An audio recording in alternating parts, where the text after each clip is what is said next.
Hablaremos hoy del hijo de Napoleón Bonaparte, del aguilucho, del rey de Roma. Y vamos a contar algún asunto de su breve vida. Ubiquémonos en Francia, en 1810. El emperador Napoleón, su segunda mujer, María Luisa, buscaban denodadamente un hijo. Dice la crónica que preparaban al heredero en todas las camas de las Tullerías y que los esfuerzos tuvieron su recompensa. En el mes de agosto de 1810, la emperatriz le anunció al emperador que se hallaba en estado de buena esperanza. Recordemos que Napoleón había estado casado con Josefina Beauharnais, que había tenido hijas con un primer marido, el finado Beauharnais, pero con Napoleón no tuvo descendencia. Repudió Napoleón, discúlpenme, sí. a Josefina y casó, ya siendo emperador, con María Luisa. Y entonces llega el momento en que acabo de glosar, ¿no? En el mes de agosto la emperatriz le anunció al emperador, estoy esperando, qué sé yo. Napoleón gritó de alegría y durante los meses siguientes en la corte reinó un alboroto extraordinario. Se prepararon cunas, lienzos, gorritos, zapatitos, vestiditos, juguetes, en cantidad suficiente como para equipar a los recién nacidos de los 5 continentes. El 19 de marzo de 1810, María Luisa empezó el trabajo de parto, vamos a decirlo así. A partir de ese momento se desarrollaron las escenas más locas. Las damas de honor se desmayaban, los médicos temblaban, un sirviente tiró la cristalería imperial entera, se hicieron sonar las campanas de Notre Dame y Napoleón se fue a tomar un baño. Y se me iba a bañar. 5 horas después, el emperador todavía seguía en la bañadera. Y se le acercó el doctor Dubois, pálido. Sí. Y Dubois dijo unas palabras ininteligibles, como suelen hacer los médicos. Sí. Napoleón, completamente desorientado, creyó entender que María Luisa se había muerto. Andá a saber lo que le dijo el médico. Sí. Y entonces se incorporó desnudo y ordenó un entierro con 1000 honores. Y la tipa no estaba muerta ni nada.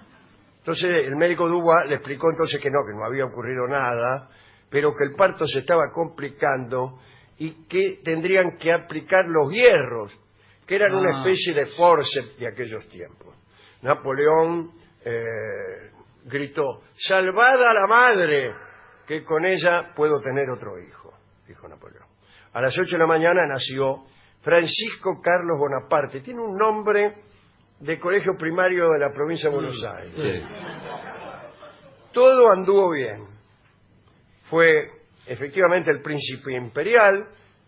Sus detractores le decían el aguilucho, L'Aiglon, un apodo que le quedó. Apodo de Oscar Alfredo Gálvez también. Sí. Pero no sus detractores, no veo por qué el detractor le va a decir el aguilucho. Bueno, este niño, piensen que el imperio iba a durar hasta 1814, nació en 1811. Y después vinieron aquellos 100 días en los que Napoleón recuperó un rato el poder, pero después, fue derrotado y encerrado por los ingleses, y María Luisa y el chiquito Francisco Carlos rajaron a Viena, donde estaba la familia de María Luisa, que por supuesto formaba parte de los que habían derrotado a Napoleón en realidad. Y allí se instalaron en la corte austríaca. Francisco Carlos quedó al cuidado de su mamá y de su abuelo, el emperador austríaco Francisco I. Su abuelo lo quería bastante al niño y le confirió el título de duque de Reichstadt en 1818 y le concedió todos los honores correspondientes a los miembros de la Casa de Habsburgo. Cuando Francisco Carlos creció, tuvo una vida, y esto es lo que queríamos contar, digamos licenciosa. Discúlpenme, Sí, bueno. somos gente grande. Dice la crónica: andaba de juerga en juerga y amó y se hacía amar por todo ser bípedo, Bueno, señor. Sí. preferentemente humano. Bueno. A veces escapaba del palacio de Schönbrunn, enmascarado para meterse en burdeles sin ser reconocido, pero al rato olvidaba por completo el carácter secreto de su misión y se lo veía ir y venir por ahí con la máscara en la mano. Entre tanto amorío se cuenta una historia intrigante. Recuerden que Francisco Carlos era el hijo de Napoleón y en Francia todavía quedaban muchos bonapartistas que querían que se cayera el gobierno de los que sucedieron a Napoleón, los orleanistas, ¿no? En ese entonces estaba en el trono Luis Felipe, aquel rey cuya cabeza tenía forma de pera. Por lo tanto, muchos veían en el aguilucho una posible restauración del bonapartismo. Dicen que von Metternich, el canciller de hierro, que era ministro todopoderoso de Austria, archienemigo de Napoleón, ideó un plan para deshacerse del potencial Napoleón II. Y ese plan tuvo que ver, ya voy, con una idea que se tenía por entonces. Creer que se podía agotar o enfermar a alguien por excesos en el amor. En aquel tiempo creían que hacía mal, así como hoy creen que hace bien. Metternich sabía que Francisco Carlos regresaba de mañana al palacio pálido y fatigado, después de haber pasado noches de agotamiento total en los bailongos. Dice la crónica: viendo que aquella noche no daban suficiente resultado, indujo al aguilucho a cometer los peores excesos sexuales, discúlpeme. Sí. Hombres como el duque de Esterházy, huele a húngaro esto, y Gustav von Neipper se prestaron a ser de mediadores, procurando al duque algunas mujeres atrevidas en el juego amoroso para que lo sometieran a un régimen extenuante.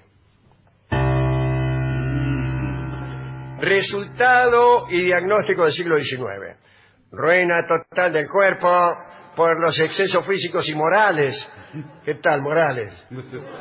Llevados más allá de las fuerzas humanas. Tanto. Imagíneselo. Napoleón II, el príncipe que nunca reinó, murió el 22 de julio de 1832 en el palacio de Schönbrunn.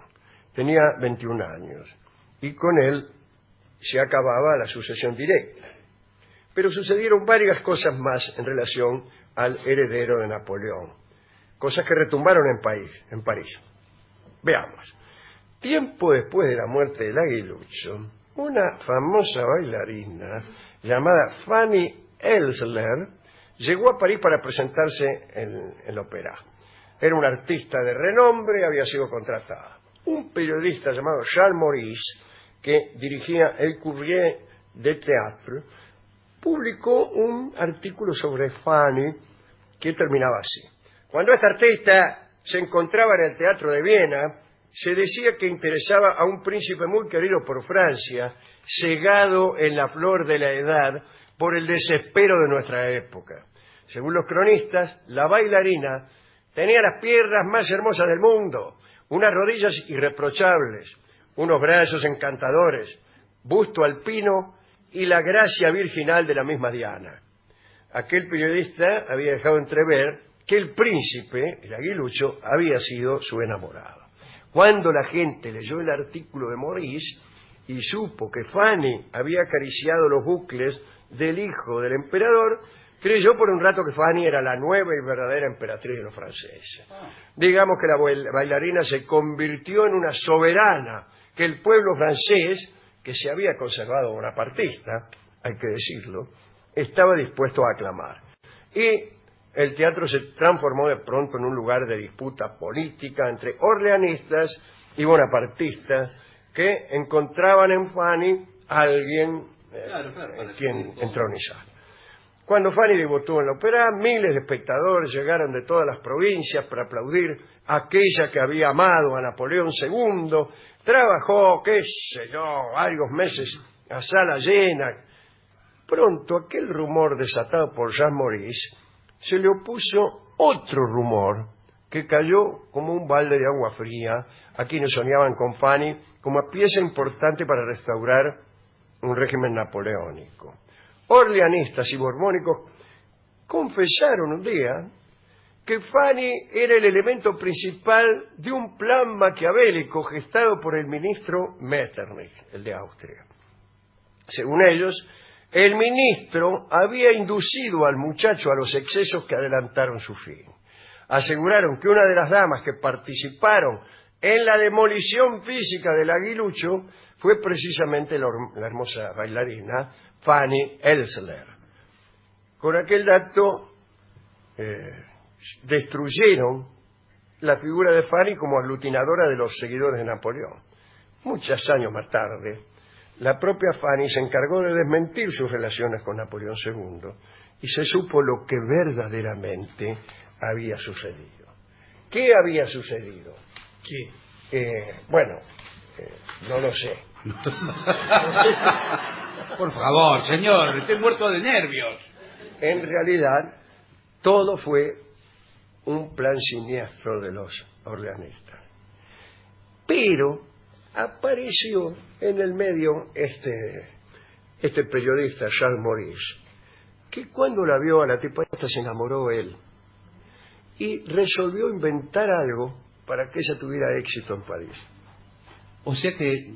Entonces dijo que esta había sido amante de Francisco Carlos Bonaparte, que bla bla, y se empezaron a llenar los teatros, y entonces él, que le había prometido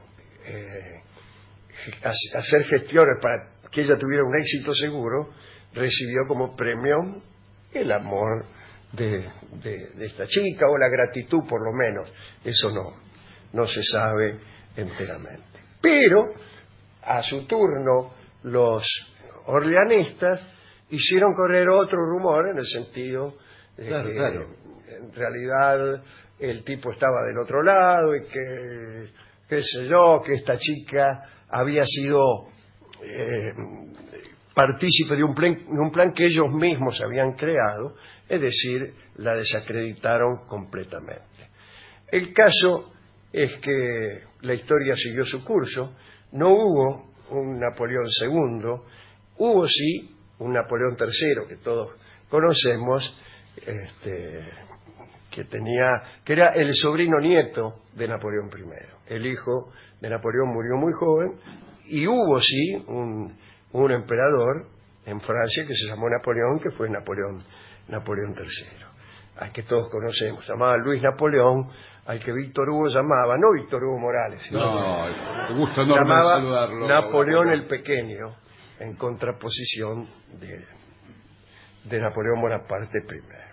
En 1940, cuando se murió este chico Francisco Carlos, llamado también el Aguilucho, que el rey de Roma, se murió allá en Schönbrunn, el palacio de los Habsburgo. Y en realidad, si bien su vida era una juerga, también era una tristeza, porque no lo querían mucho. No lo querían mucho. Esto se lo cuento yo, no el cronista. Pero le tiraron todos los recuerdos de su padre. Todos los recuerdos, objetos valiosos que recordaban al padre, pequeños juguetes que el padre le había regalado, etcétera, etcétera. Todo eso fue borrado, incluso no le permitían tener ningún retrato del padre. Y había muchos que deseaban, como se ha visto recién, que se muriera cuanto antes mejor. Quedó entonces el cuerpo, quedó enterrado el aguilucho en Alemania. En 1940, los restos de Francisco Carlos fueron trasladados a Francia como gesto de buena voluntad. ¿De quién? De Adolfo Hitler. Fíjese, ¿no? Después de la victoria militar contra Francia, mandó los restos del rey de Roma. Y está Les Invalides, ahí en París. Están los restos, que están junto a la tumba de Napoleón, está ahí, el tipo. Pero no el corazón. El corazón todavía se halla en la iglesia de los agustinos de Viena. Es una costumbre del siglo XIX, el cuerpo en un lugar, el corazón del otro en otro. Me acuerdo de Chopin, que está justamente en París, en el cementerio de Père Lachaise, pero el corazón está en Varsovia. Claro. Hemos ido a la discoteca y le hemos solicitado un disco cualquiera, después de contarle esta historia, al discotecario. Qué fantástica historia. Le gustó la parte en donde este muchacho salía de bailongo todas las noches. Bueno. Y nos dijo que había un tango que positivamente había sido compuesto en homenaje a Francisco Carlos Bonaparte, y que este tango era el que vamos a escuchar ahora por Tita Merelo, y que se llama Garufa, que en francés significa el aguilucho.